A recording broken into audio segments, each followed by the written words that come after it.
कर लो, है ना तुम्हारा। कक्षा 10वीं और 12वीं बोर्ड एग्जाम के रिजल्ट जारी हो चुके हैं और टॉप 10 में जिन्होंने जगह बनाई है उनसे हम लगातार चर्चा करने की कोशिश कर रहे हैं। और हमारे साथ कक्षा 12वीं की न्यासा देवांगन मौजूद हैं। इन्होंने 4th रैंक टॉप 10 में हासिल किया है। और सबसे पहले तो बहुत बहुत बधाई न्यासा, क्योंकि ये जो मेहनत थी वो मेहनत सफल हो गई है। Thank you ma'am. अच्छा, किस प्रकार से मेहनत लगी भी, क्योंकि जो रिजल्ट हमने आपका देखा है 96% से अबाव आपने लाया है, किस प्रकार की मेहनत रही? मैं सुबह 5 बजे उठकर पढ़ाई करती थी, उसके बाद मैं 6:30 बजे कोचिंग जाती थी। वहाँ से आने के बाद मैं फिर स्कूल आती थी। स्कूल में पढ़ाई करने के बाद मैं 1-2 घंटे के बाद फिर से पढ़ने बैठती थी और मैं 11 बजे तक पढ़ाई करती थी। और इसलिए मैं मतलब मेहनत करी हूँ। गणित और फिजिक्स ये दो सब्जेक्ट जिससे अक्सर हमने देखा है कि बच्चे दूर भागते हैं, लेकिन आपने उसमें 100 में 100 लाया। मैथ्स मैं डेली प्रैक्टिस करती थी, क्योंकि मैथ्स मुझे बहुत अच्छा लगता है मैथ्स बनाना, इसलिए वो एग्ज़ाम तक मेरा बहुत अच्छे से प्रैक्टिस हो गया था मैथ्स में। और फिजिक्स में भी पढ़ाई करती थी, पढ़ते रहती थी, फिजिक्स का भी करती थी। अच्छा, सपोर्ट का हम बात अगर कर ले, क्योंकि जब बच्चा पढ़ाई करता है तो जाहिर सी बात है पेरेंट्स टीचर का सपोर्ट मिलता है, किस प्रकार से माहौल रहा है एजुकेशन के लिए आपको? मेरे माता पिता मुझे बहुत सपोर्ट करते थे और उसके बाद मेरे स्कूल के सभी टीचर्स ने बहुत सपोर्ट किया है। हमारे प्रिंसिपल सर हमें बहुत सपोर्ट करते थे और हमारी class teacher Neeta Pawar ma'am भी हमें बहुत सपोर्ट करती थी और सभी टीचर्स ने बहुत सपोर्ट किया है। अब आगे की किस प्रकार की प्लानिंग कर रहे हैं, क्या करना चाहते हैं?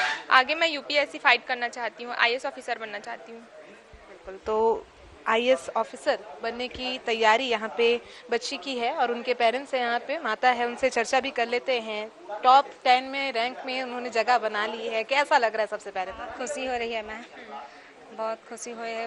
सर गर्व से ऊपर कर दिया हमारी बेटी ने, बहुत खुशी हो रही है हम लोग को। बहुत मेहनत की है, मेहनत करती थी वो। अच्छा, क्या करते हैं आप लोग? पति आपके क्या करते हैं? किस प्रकार से आप लोग का घर है, किस प्रकार से जीवन यापन आप लोग का संचालित हो रहा है? साधारण घर से है, जॉइंट फैमिली है। अलमारी का काम करते हैं उसके पापा, और मैं तो बस बच्चे लोग का ध्यान रखती हूँ और उन्हीं के लिए मतलब घर में काम करती हूँ। हाउस वाइफ हूँ। आला अधिकारी, उच्च अधिकारी बनना चाहती है बेटी, आईएएस ऑफिसर बनना चाहती है, उसके लिए भी अब मेहनत अनिवार्य है आप लोगों की भी ओर से। जी, तो करेंगे, कोशिश हम लोग करेंगे, अब मेहनत उनको करना है। बिल्कुल। आप सिस्टर हैं उनकी? जी। कैसा लग रहा है, बहन आज 12th में प्रदेश में टॉप 10 के लिस्ट में शामिल हो चुकी है? मैम मैं तो बहुत खुश हूँ, बहुत ज़्यादा, कि मेरी बहन पूरे रायपुर में फर्स्ट नंबर में आई है और छत्तीसगढ़ में 4th नंबर में आई है। मैं तो एक्सपेक्ट ही नहीं की थी कि मेरी बहन इस टॉप 10 में आ जाएगी। आप क्या करती हैं? मैम मैं अभी बीएससी नर्सिंग कर रही हूँ, modern medical institute college of nursing से। जी बिल्कुल, तो ये पेरेंट्स है और खुशी यहाँ पे झलकती हुई नजर आ रही है। हम सीधे प्रिंसिपल से भी चर्चा करेंगे।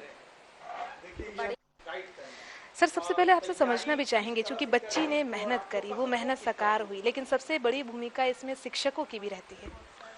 जी, एक्चुअली क्या है, हम अपने स्कूल में बच्चों को स्पेशल क्लासेस ले लेके, एक्स्ट्रा क्लासेस ले लेके कैसे तैयारी करनी है, उत्तर कैसे लिखना है, इसके लिए हमने प्री बोर्ड के पहले भी कुछ बच्चों को इम्पोर्टेंट क्वेश्चंस दिलवाए थे और बताए थे कि इनके आंसर लिख के लाओ। आंसर लिखना बताया, कहाँ गलत लिख रहे हैं वो सब ठीक करवाने का प्रयास किया। और ये बच्चियाँ वैसे भी बहुत अच्छा परफॉर्म कर रही थी शुरू से। 11th क्लास में भी इनके 97-98% हैं और जितनी लोकल एग्जाम्स होती थी उनमें भी ये 100 में 100 ला रही थी, तो हमें पता था ये दोनों लड़कियां मेरिट में आएंगी। जो रिजल्ट हमने देखा है इस बच्ची का, कई ऐसे विषय हैं जो ज्यादातर डरावने विषय के रूप में बच्चे देखते हैं। गणित, इसमें इन्होंने 100 में 100 लाया। फिजिक्स, इसमें भी 100 में 100। एक्चुअली डरावने विषय नहीं है, ये गलतफहमी है, ये स्कोरिंग सब्जेक्ट्स हैं। जिस बच्चे को कॉन्सेप्ट क्लियर रहेंगे, जो मेहनत करेगा, वो इनमें 100 में 100 ही लाएगा। पहले से 100 में 100 बहुत सारे बच्चे लाते रहे हैं, तो इन बच्चों ने उसी लीग का अनुसरण किया, फॉलो किया है। डरावने नहीं है, स्कोरिंग सब्जेक्ट्स हैं, ये लोगों को गलतफहमी है। बिल्कुल, तो स्कोरिंग सब्जेक्ट जिसे लेकर के जिसमें टॉप इन बच्चों द्वारा किया जा रहा है। और नायसा से हमने जाना भी कि कैसे वे एक आईएएस अफसर बनने का सपना लेकर के 12th में पूरे प्रदेश में 4th रैंक उन्होंने हासिल किया है। साधना न्यूज ऐसे बच्चों के उज्जवल भविष्य की शुभकामना भी देता है। इस समय सहयोगी डीके सिन्हा के साथ आकांक्षा तिवारी, साधना न्यूज, रायपुर।